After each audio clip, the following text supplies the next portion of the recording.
What's up, everyone? We are back and we are talking some last Epoch today, namely the faction, the Circle of Fortune, aka the solo self-found faction that they introduced in 1.0. Now, when you are going through the campaign, you will eventually get to Chapter 9, which is the second time, I believe, you visit this upper district area of Majelka.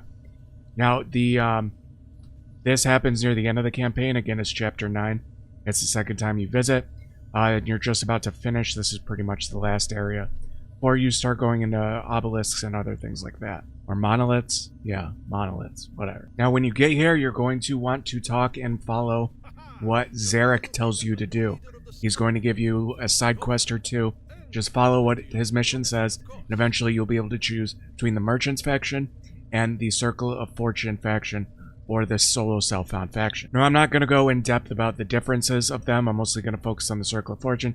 Just know Merchants Guild is so you can trade with other people in the bazaar, and the solo self-found one means you are going to get a lot more items, idols, legendaries, things like that. But if they have the tag that you found them with, the solo self-found, so if you found them from any of the mechanics that the Circle of Fortune helped you with or gave you a bonus to, it will get a tag making it not tradable. Now, once you pick your faction, you are going to be able to open your faction menu by pressing the Y key. That is what it is defaulted to, so unless you change it, you can hit Y, and it'll bring up your factions menu. Now, for the Circle of Fortune, it will start you all the way at the level 1, and you can see you can raise this bar by getting your favor up.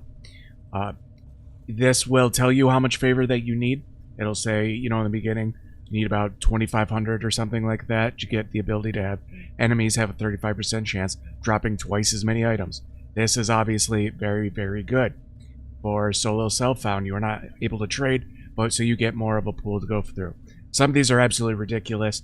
When an item drops, there's a chance for 2 more, 25% chance for 2 more to drop. Affixes are 50% more likely to be exalted. I mean, some of these are just amazing. Uniques are twice as likely to have legendary potential. If you don't know what that is yet, know that that is incredibly important, because that gives the legendary the ability to be combined with an exalted weapon to turn it into a legendary item. And then some of these I have not unlocked yet. T7 affixes, which are the best affixes that can roll in exalted weapons. A rare to exalted chance. This is absolutely insane. So every 4th rare that you drop is going to automatically drop exalted. That's crazy. When a set item drops, the whole set drops instead. That's crazy. Items from prophecies are duplicated. We're going to go over what prophecies are in a minute. This is also very, very good. So how do you fill up this bar? Well, by doing quests and just killing anything. Now, this scales with level. So if you're killing level 50 monsters in the campaign area, you're going to get less reputation and favor than if you were killing level 100 empowered monolith monsters. Not only that, when you kill stuff and you complete missions and objectives, do you get reputation, but you also get favor to spend at the Observatory, which I'll go over in a second. The favor that you spend also goes to this. So once I spend this 6,000, this 31,000 needed is going to go down to about 25,000. So you're getting it in 2 ways at the same time. When you have some favor saved up and you want to go spend it, you can just click visit the Observatory. It's also right here. Here's the bazaar. That's the faction for the Merchants Guild. Literally says it right there on the screen. We're going to go to the Observatory because we are the Circle of Fortune, so self-found faction. Who's puppy? Make a dance. So when you go to the Observatory, there is a couple merchants that you want to talk to. The first one is this Galila. You can go and use your favor to just buy and gamble for random items and get rarity. You can, one-handed swords, pretty much everything. Now, this actually costs quite a bit of favor. You can see a bow is 4,200 favor. That is quite a bit to spend. So I spend most of my ones, or my favor, on prophecies. Now, these are great. What these are is you're giving yourself your own side quests and picking the rewards and the objectives for those side quests. You can see there are 4 mirrors around.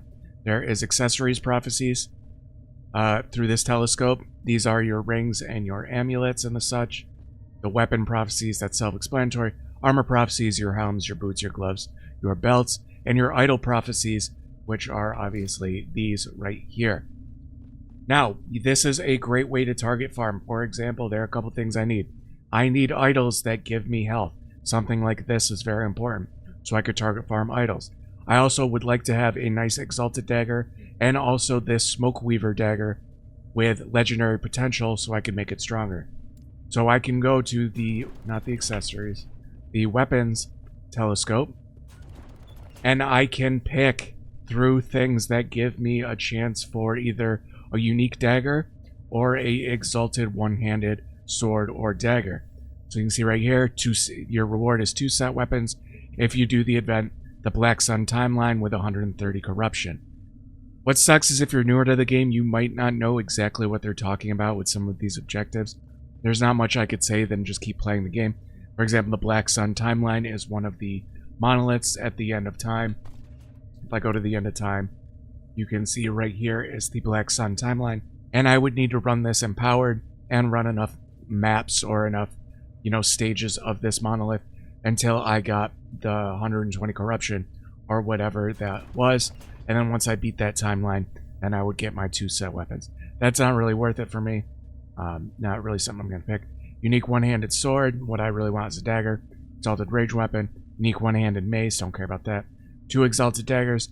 The deaths of Diamond Matron. See, this example, I don't even know who that is. But apparently if I kill them, I will get 2 exalted daggers. It's only 1,000 favor. I'm going to give myself that side quest. Now you can get multiple. I think it's up to about 64 of these prophecies you can hold at once. Once you select one, it will go to the next one. Exalted one-handed sword. That'd be great because I can use a dagger or a sword in my offhand that I'm using with my Smoke Weaver dagger. And this is the last rune timeline.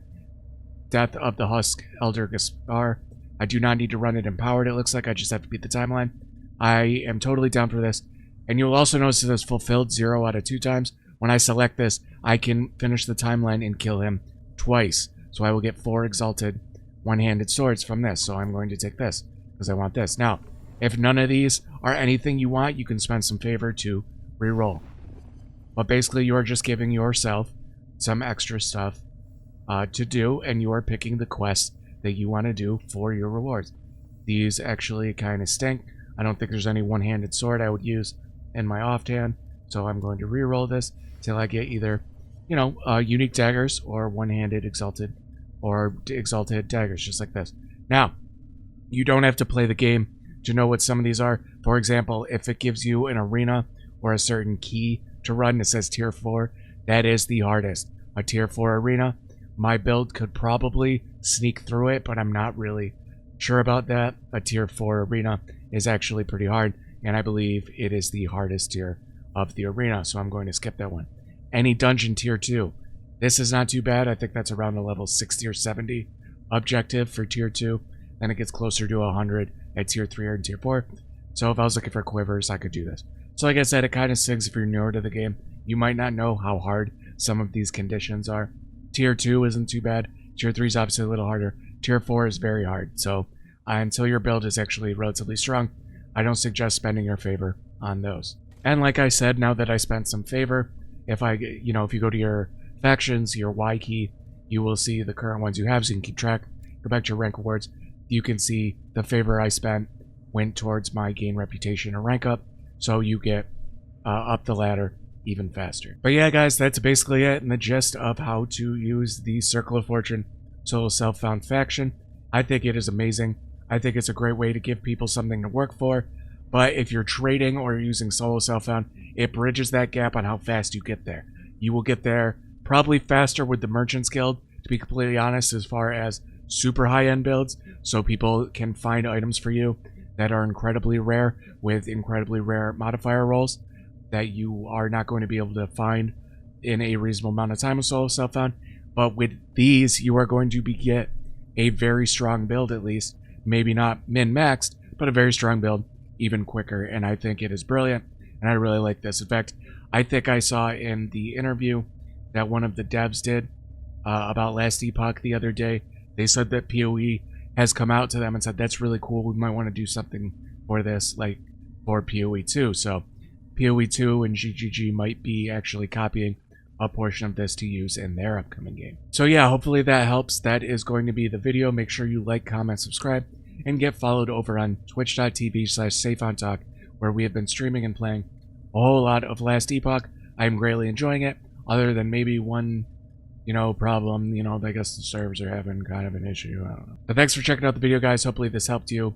Leave a comment down below if you're loving this system and the ways it is working for you, and we will catch you on the next one.